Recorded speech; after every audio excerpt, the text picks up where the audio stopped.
2025년 교회 구호를 우리 함께 외칩시다. 믿음으로의 1%의 아멘. 우리 미국 캘리포니아 주에 있는 UC 버클리 대학교에서 심리 실험으로 뇌와 지능의 관계에 대한 부분을 실험했습니다. 우리 실험용 생쥐를 이용해서 한 팀은 풍요롭고 모든 것을 다 공급해 주었습니다. 또 한 팀은 음식과 물만 제공하고 유흥은 없었습니다. 마지막 팀은 물과 음식은 제공하는데 고립된 곳에 작은 공간에 있어야 했고 또 통제 조건이 심했고 그리고 친구들이 없었습니다. 실험 결과 모든 것이 풍요로웠던 그 한 팀의 쥐의 뇌 속에는 학습과 기억 그리고 운동과 감각을 주관하는 뇌의 부분이 다른 쥐들보다 훨씬 더 뛰어난 것을 보게 되었습니다. 이것을 인간에게 연관시키며 새로운 분야, 호기심, 환경 그리고 다양한 경험들은 결국 한 사람으로 인하여 많은 것을 성장시킨다라고 하는 결과를 도출해 내게 되었습니다. 경험은 중요합니다. 우리는 다양한 경험을 통해서 우리의 식견도 넓히고 우리의 인식도 깊어지고 그리고 그 경험을 통해서 지혜를 얻기도 합니다. 그래서 젊어서 사서 고생한다라는 말이 우리 경험의 중요성을 말하는 부분입니다. 하나님께서 저에게 은혜 주셔서 목회의 여러 현장들을 볼 기회들이 있었습니다. 그래서 그 현장들을 보고 교회에서 그 부분들을 사용하게 되었고 또한 지금도 교회에서 시도하는 다양한 목회들의 형태가 바로 그런 부분입니다. 먼저는 기도하면서 성령께서 주시는 말씀 그리고 그 은혜에 순종하면서 해 나갑니다. 또한 제가 20여 년 사역하면서 그 사역의 교회들과 그리고 그 지역에서 일어났었던 참 많은 것들을 보고 듣고 느끼고 경험했었던 부분들을 목회에 녹여내고 있습니다. 특별히 교회에서 20년 동안 두 번의 안식년을 주셨어요. 특별히 두 번째 안식년에는 제가 현직 교회를 주일날마다 방문하는 계기가 있었습니다. 오클랜드의 교회들을 함께 다니면서 목회에 직간접적으로 보고 듣고 배우는 부분들 그런 기회들이 있었습니다. 사실 담임 목회하다 보면 다른 교회 주일 예배 가기가 쉽지가 않거든요. 그리고 어떤 예배가 어떻게 이루어지는지 볼 수가 없기 때문입니다. 가서 보고 듣고 경험했던 그 부분들이 지금 우리 교회의 사역 가운데 그대로 드러납니다. 특별히 비전센터 지으면서 그 공간들은 제가 다음 세대들을 위해서 공간을 만들었었던 그런 교회들을 함께 탐방하고 방문하면서 어떤 부분들에 대한 부분들을 제가 메모했었던 그대로의 부분이 비전센터에 고스란히 담겨져 있고 그리고 지금 비전센터 일기 사역하는 그 사역 하나하나가 바로 그 안에 담겨져 있는 부분입니다. 특별히 목요일 목포에 있는 다음 세대들을 깨우는 킹덤 페스티벌 이 부분 역시도 거기에 쏟아내고 있고요. 목회의 문화라는 측면에서 다양한 변화를 주고 있습니다. 이 부분이 제가 가서 보고 듣고 느끼고 경험했던 부분입니다. 고난주간 특별히 금요일 성금요일이라고 그래서 우리가 작년 그리고 올해 예배를 드렸었습니다. 올 4월에 저희 어머니가 저희 집에 방문을 하셔서 그 예배를 함께 드리셨어요. 성금요일 예배를 처음 드리시고 너무 좋으셨던 거예요. 그래서 저한테 그런 얘기예요. 얘야, 왜 홍성교회는 이런 예배 안 냐고 저한테 물으시는 거예요. 아니, 홍성교회에서 안 하는 그 얘기를 낙원교회 담임 목사한테 왜 물어보냐고요. 제가 웃었습니다. 그러면서 우스갯소리로 그런 얘기했어요. 홍성교회는 군에 있어서 안 하는 거고 낙원교회는 시에 있어서 한다니까 저희 어머니가 못 믿는 표정으로 저를 이상하게 쳐다보는 거예요.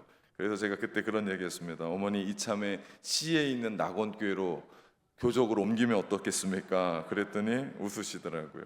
물론 홍성교회 목사님이 이 설교를 들으실 리는 없겠지만 오해는 하지 않을 겁니다. 사실 한국 교회에 성금요일 예배가 거의 없어요. 네, 잘 안 드립니다. 제가 이 예배 형태를 배운 것이 오클랜드의 몇몇의 교회들이었습니다.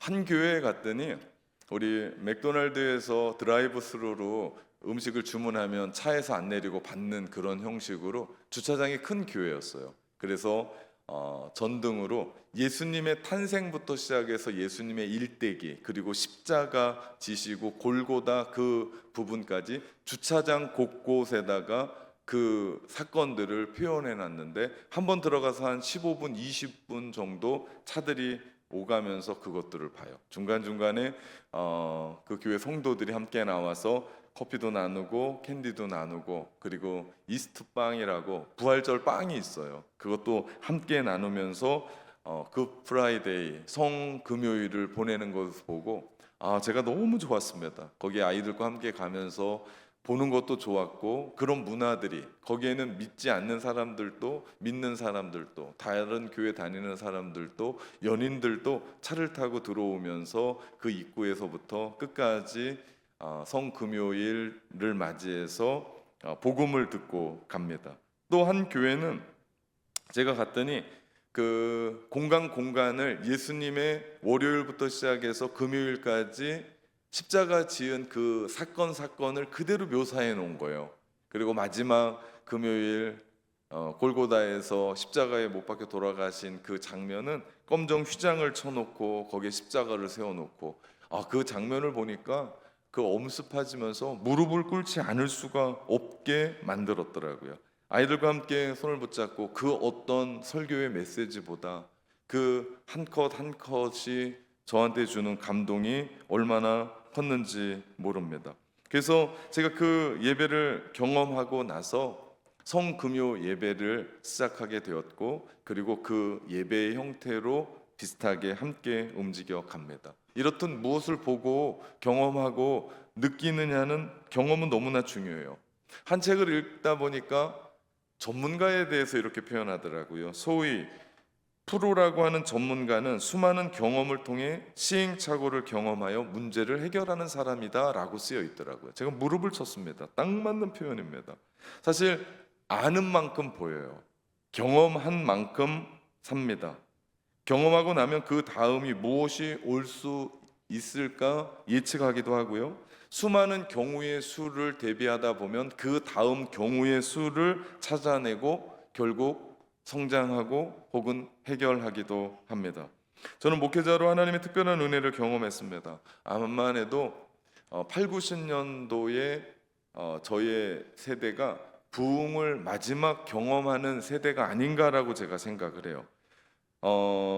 부흥을 보았기 때문에 부흥을 말할 수 있고요. 부흥을 보았기 때문에 부흥을 위해 기도할 수도 있고, 부흥을 꿈꿀 수도 있고, 그리고 성도들과 함께 부흥을 외칠 수도 있습니다. 이유는 부흥을 경험했기 때문이에요.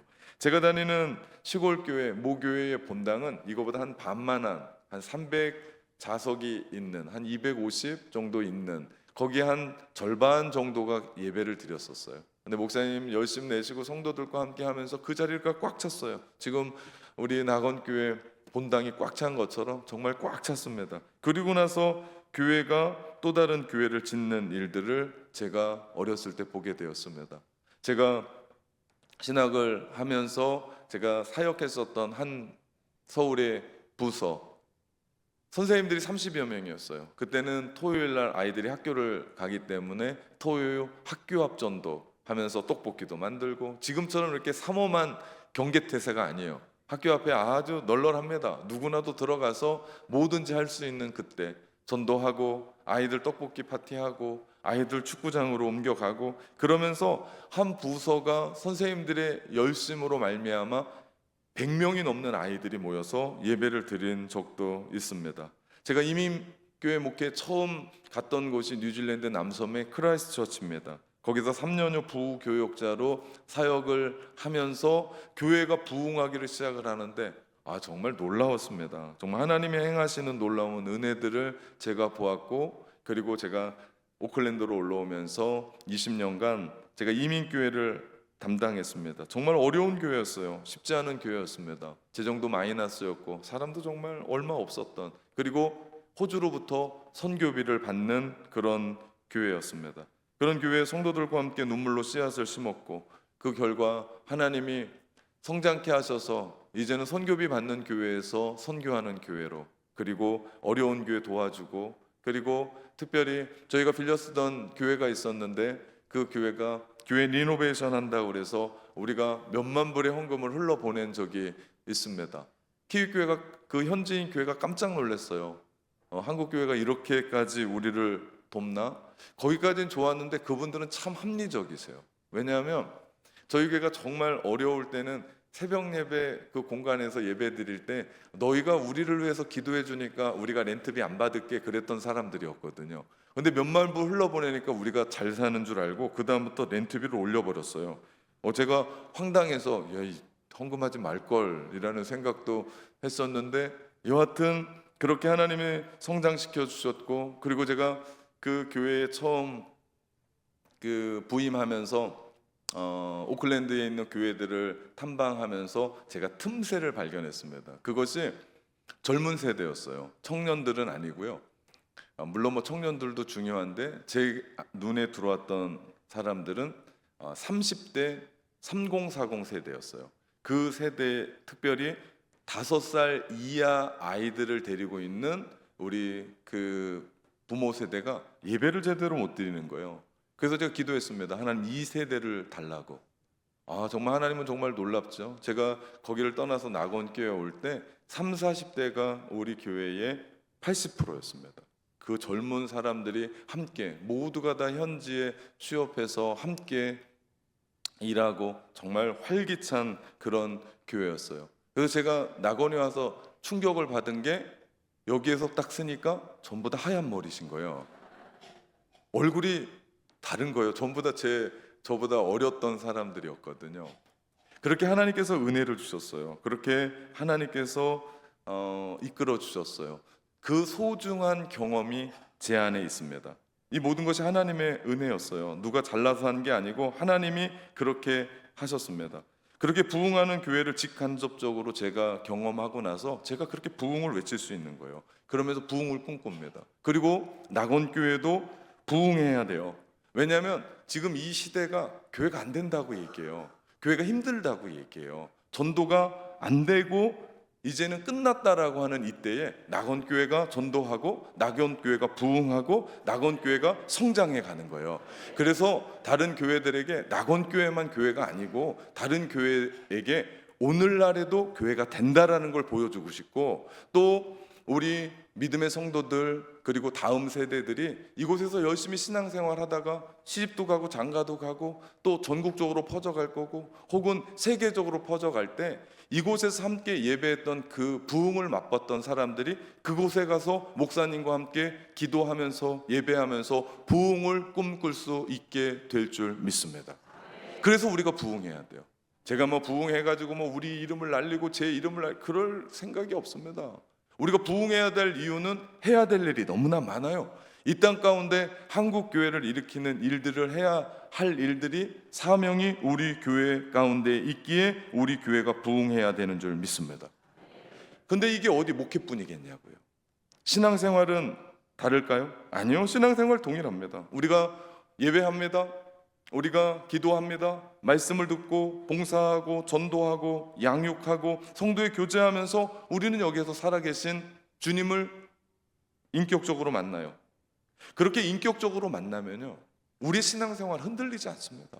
왜? 주님이 살아계셔서 나와 함께 계시거든요. 내 몸이 좀 아프고 내가 좀 실패를 좀 하고 잘 해야 될 일들이 잘 이루어지지 않아도 우리는 내 안에 계신 그 주님 때문에 든든하고 그 만난 그 주님을 경험했기 때문에 우리는 그 자리에 우뚝 서서 예배자로 살아가고 신앙인으로 살아가고 그리스도인으로 살아가는 줄 믿습니다. 그래서 우리는 환경 때문에 일희일비하지 않아요. 우리는 주 예수 그리스도가 내 안에 계심을 확인하고 우리는 당당하게 그 자리에서 일어나게 되는 줄 믿습니다. 이게 얼마나 중요한지 몰라요. 그렇게 될 때 우리의 신앙생활은 행복합니다. 환경 때문이 아니에요.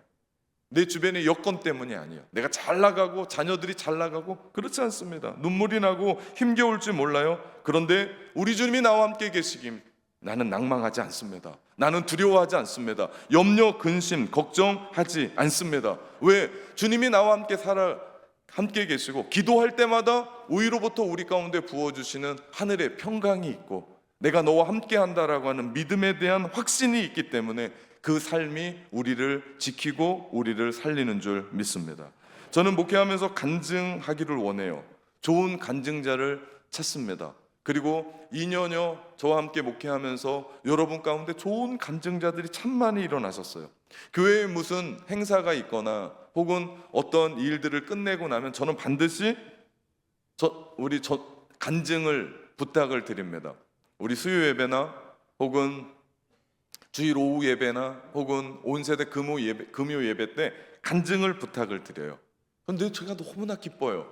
제가 설교 안에서 기쁜 게 아니고 그분들이 주옥과 같은 말씀을 우리 성도들에게 이야기하는데 하나님을 만났고 하나님이 이런 일들을 행하셨습니다 라고 하는, 우리가 어디에서 강사를 모셔온 게 아니에요. 나와 함께 신앙생활하고 나와 함께 부서에서 함께 사역하고 있는 그 한 분이 하나님을 만났다라고 하고 하나님이 이런 일들을 이루셨습니다 라고 하는 것에 우리가 도전을 받고 우리도 꿈꿀 수 있는 거예요. 하나님, 나도 우리 집사님처럼 저런 일들을 일어나게 해주십시오. 하나님, 나도 저런 권사님처럼 아름다운 신앙생활 하게 해주십시오 라고 우리가 꿈꿀 수 있는 거예요. 또한 간증하는 사람은요, 그 일어났었던 그 일들을 그 간증을 통해서 정리하게 돼요.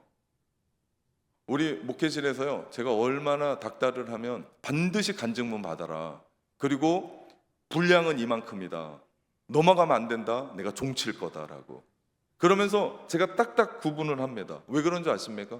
뭐 이 시간 많이 줄 수도 있어요. 그런데 그분이 그렇게 정리하잖아요. 그 정리된 것으로 하나님이 행하실 다음 은혜를 기대할 수 있기 때문입니다. 이게 얼마나 중요한지 몰라요. 여러분, 우리의 인생은 모두가 다 시예요. 시편이 150편인데 여러분이 쓰지 않아서 그렇지 여러분의 인생은 시입니다. 시가 압축하고 간결하게 하나님의 은혜를 써가는 것처럼 우리가 간증의 이야기들을 우리가 함께 써가며 그때 그 당시에 하나님이 부어주셨던 그 은혜를 경험했던 것을 우리가 써나가면서 서로가 피차 은혜를 받고 하나님께 영광을 돌리고 우리는 그 정리된 그것으로 또 다른 하나님의 은혜를 기대할 수 있다. 이것이 얼마나 중요한지 모릅니다. 간증이 힘이 있는 이유가 여기 있어요. 뭡니까? 남 얘기하는 게 아니에요. 내가 보았고 내가 들었고 내가 만났고 내가 경험했기 때문입니다. 누군가의 이야기를 가지고 오면 힘이 없어요.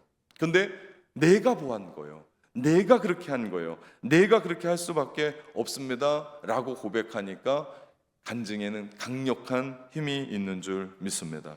오늘 본문 사도행전 26장의 말씀은 사도 바울이 2년간 가이사랴 감옥에 수감 중이었고 미결수로 재판을 기다리는 중이었습니다. 바울의 재판을 맡았던 사람은 로마 황제가 파견한 팔레스타인을 다스리는 총독에게 있었어요. 그런데 많은 일련의 과정 중에 총독이 바뀌어버렸어요. 베스도로. 그리고 그가 구금되어 있었을 때 베스도가 바울을 알았기에 바울을 신문하는데 보니까 죽을 죄목도 아니고 그렇다고 그를 석방한 일도 아니었습니다. 왜냐하면 예루살렘은 로마의 식민 중에 가장 뜨거운 감자였어요. 폭동이 일어났습니다. 정치적인 부분보다도 종교적인 부분으로 지금도 그렇지만 그 당시에도 아주 골칫거리였어요. 그렇기 때문에 예루살렘에 일어나는 종교적인 부분에 대해서는 모든 정치인들이 잘못하면 옷을 벗어야 되기 때문에 아주 조심하는, 정치적으로 예루살렘에 있는 지도자들이 바울을 증오하고 있었고 어떻게 될지에 대한 관심이 컸기 때문에 석방할 수가 없었어요. 또 하나, 바울이 로마 황제에게, 그가 로마 시민권자였기 때문에 항소를 하고 있었던 입장이었습니다. 그때 마침 헤롯 왕가가 그 지역을 다스리는 왕을 선출했는데 그가 아그리빠 왕입니다. 아그리빠 왕이 관례대로 그 팔레스타인을 다스리는 총독에게 인사할 계기가 있었는데 베스도 총독을 방문할 때 베스도가 아그리빠 왕에게 바울의 이야기를 상의하기를 시작한 것이 우리가 지난번에 봤던 25장의 말씀과 그리고 오늘 우리가 읽은 사도행전 26장 1절부터 32절까지의 말씀이 계속 연결되는 말씀입니다. 지금 재판이 이루어졌어요. 아그리빠 왕과 베스도가 바울을 재판하기 위해서 그 자리에 앉았습니다. 베스도가 총독으로 4명의 천부장과 함께 위용 깊게 아주 큰 위용을 갖추고 그 자리에 앉았습니다. 그 뒤쪽에는 예루살렘에서 온 대제사장과 그리고 유대의 지도자들이 가득 찼어요. 그리고 바울을 증오하는 눈빛으로 쳐다봅니다. 그리고 가장 뒤쪽에는 총독이 거느리는 백부장이 호위하면서 그 자리에 가득 찼습니다. 이 장면은요, 생각만 해도 숨이 막힐 정도로 위용과 기세가 등등합니다. 그에 비해 바울은요, 지금 죄수의 몸으로 2년 동안 감금돼 있었던, 지금도 그럴지 모르지만 그 당시에 환경이 좋았겠습니까? 여건이 좋았겠습니까? 먹을 게 좋았겠습니까? 옷이 좋았겠습니까? 행색이 초라하고 초췌한 그런 모습에 그 웅장한 기용을 뽐내고 있는 그 모습은 바울로 하여금 기죽게 하기에 딱 맞았습니다. 베스도가 재판 경위를 강력하게 이야기하고 로마 황제에게 이 사람을 보내기 위해서 재판한다라고 말한 뒤에 아그리빠 왕이 바울에게 변명의 기회를 줍니다. 그때 바울이 일어서서 아그리빠 왕이여 라고 하면서 이 이야기가 시작이 돼요. 8절 말씀에 보니까요, 당신들은 하나님이 죽은 사람을 살리심을 어찌하여 못 믿을 것으로 여기나이까 라고 하면서 오늘의 이야기의 포문을 엽니다. 이것은 유대인들이 바울을 죽이려고 하는 쟁점이었습니다.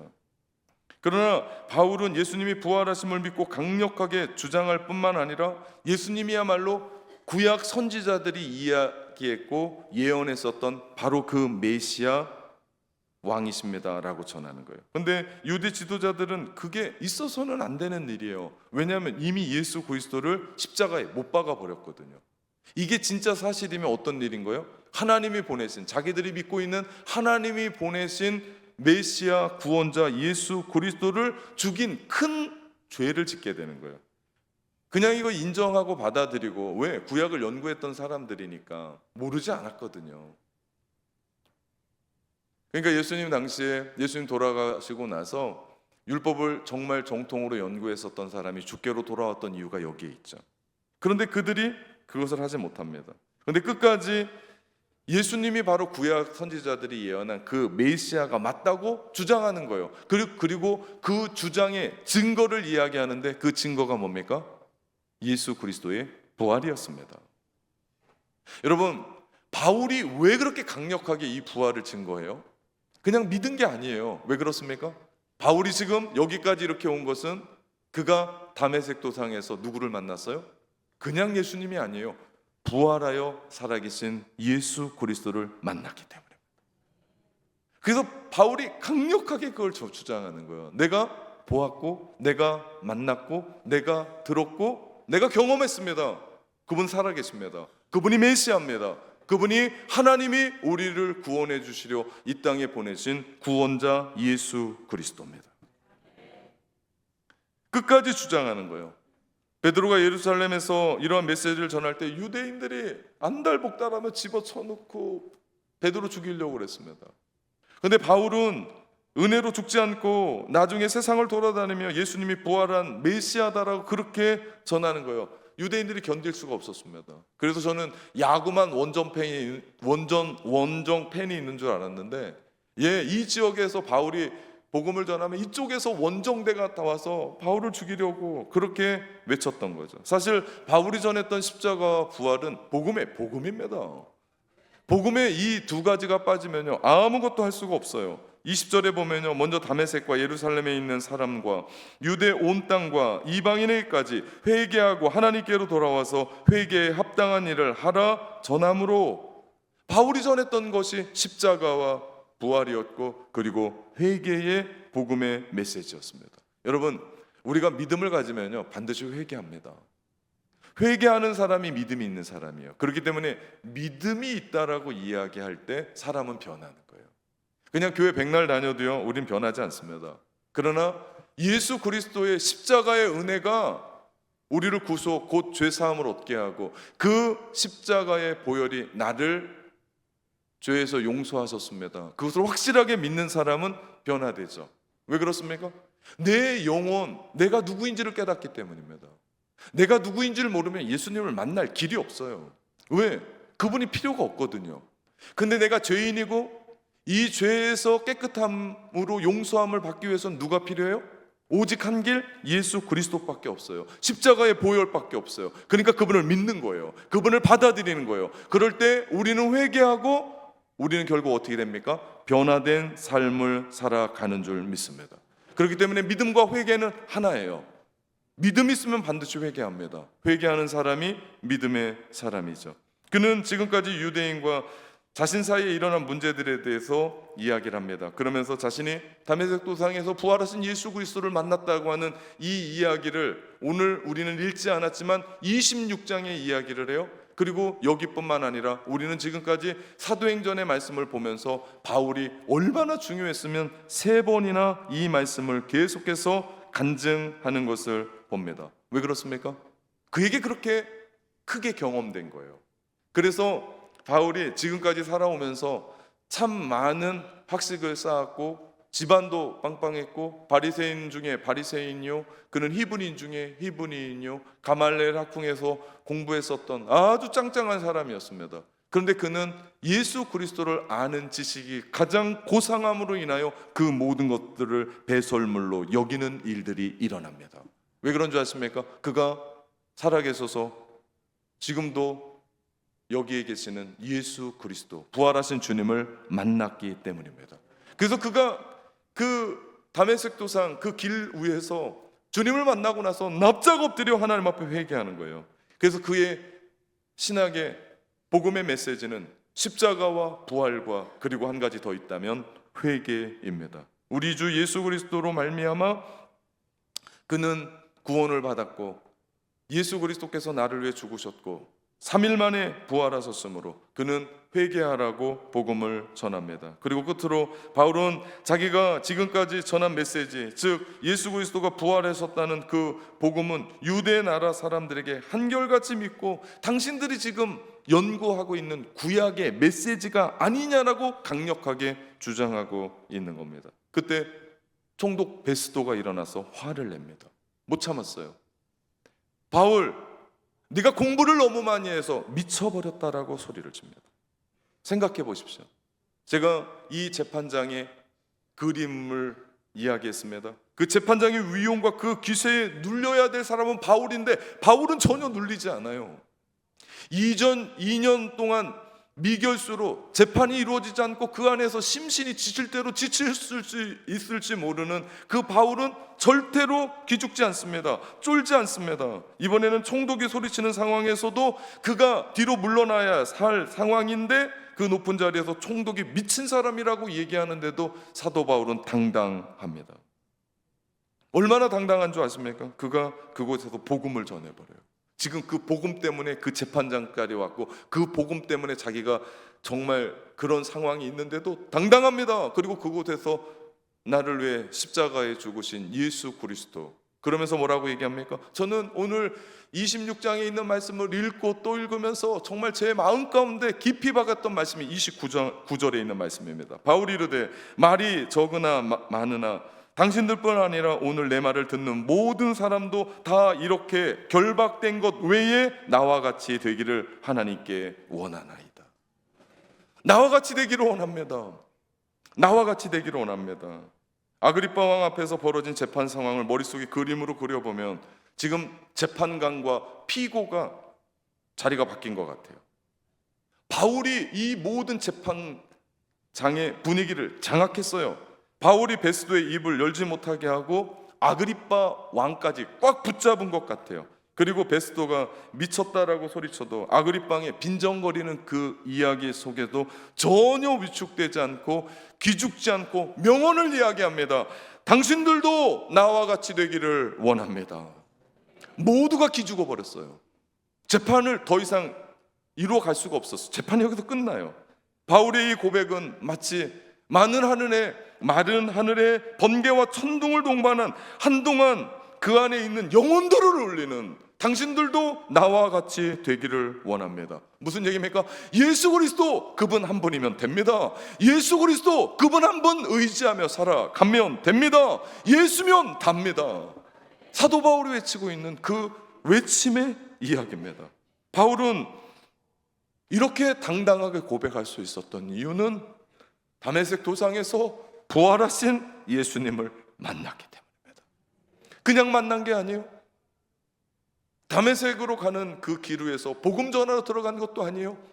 주님을 위해 착하게 살려고 했었던 의인의 삶을 살려고 했던 것도 아닙니다. 그날도 대제사장이 주는 공문을 받아서 예수 믿는 자들을 색출해내고 감옥에 넣고 심지어는 죽이기까지 하려고 지금 다메섹으로 향하여 가는 그 길 위에 팔레스타인의 정오의 뜨거운 태양의 빛보다 더 찬란한 주님의 빛이 그를 비추었고, 그를 강권적으로 지옥 갈 수 없는 그의 인생을 이끌어서 천국 백성으로 만들 뿐만 아니라 생명의 복음을 전하라고 그를 일으켰고, 이방인의 사도로 세웠던 그 주님의 음성이 쟁쟁하게 들리기에 그는 어떤 순간 어떤 환경, 실패와 절망과 세상 사람들이 손가락질하고 미쳤다라고 이야기하는 그 속에서도 당당하게 변함없이 예수 그리스도를 위하여 주의 복음을 전하는 것을 봅니다.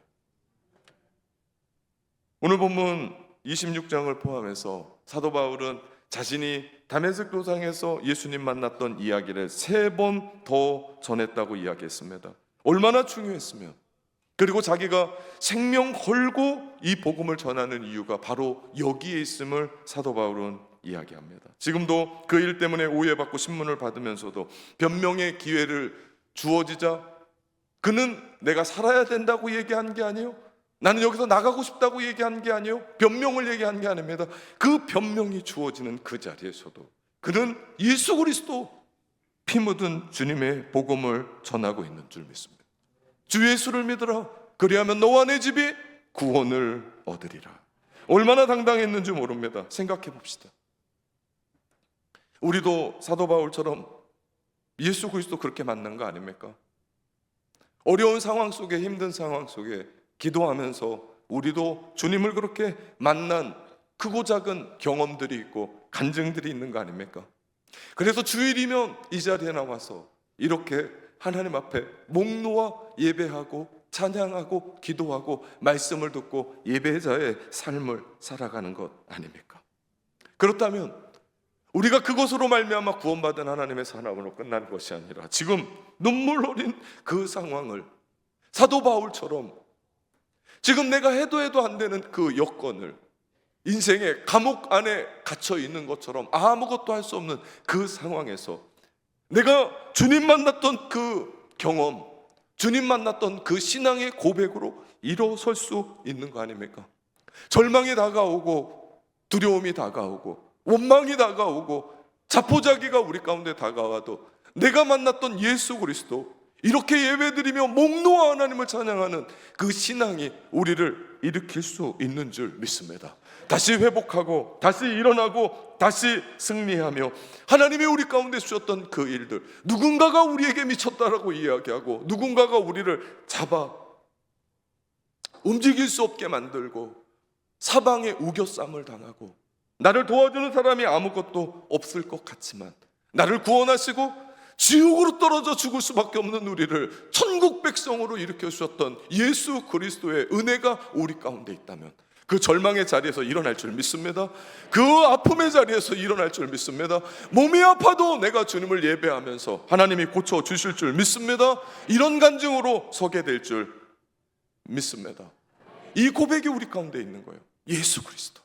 저는 우리 교회에 70대 이상의 성도들이 등록을 하면 제가 그 집에 신방을 가서 전하는 메시지는 한 가지입니다. 복음입니다. 복음 설교합니다. 그리고 그분들에게 제가 감사하다고 얘기합니다. 왜냐하면 그분들이 이해를 잘 못하세요. 제 이야기를 들을 수 있는 귀가 아직도 멀쩡하시고 고백할 수 있는 입이, 그리고 이해할 수 있는 은혜가 있어서 너무 감사합니다라고 이야기하는데 그분들은 이해 못했어요. 근데 저는 얼마나 감사한지. 그분들의 두 눈을 제가 정확하게 바라보면 예수 그리스도, 당신을 왜 이런 삶을 살게 합니까? 누군가가 물어보면 예수 그리스도. 만약에 곳곳에서 호흡이 끝날 때 내가 왜 당신을, 누군가가 물어서 천국에 인도에 가야 되냐고 누군가가 묻거든 예수 그리스도. 희망이 없고 절망 가운데, 고통 가운데 있을 때 내가 붙잡아야 될 한 이름, 예수 그리스도. 우리도 마찬가지 아닙니까? 이렇게 하나님을 예배하고 그분을 만났던 경험이 있고 간증이 있는 우리, 이제 우리가 일어날 수 있는 그 하나의 이름, 우리 인생에 100가지 질문을 해도 우리가 답해야 될 한 가지 이름, 예수 그리스도. 그분을 인하여 일어나기를 주님의 이름으로 축원합니다. 사랑하는 성도 여러분, 담대하게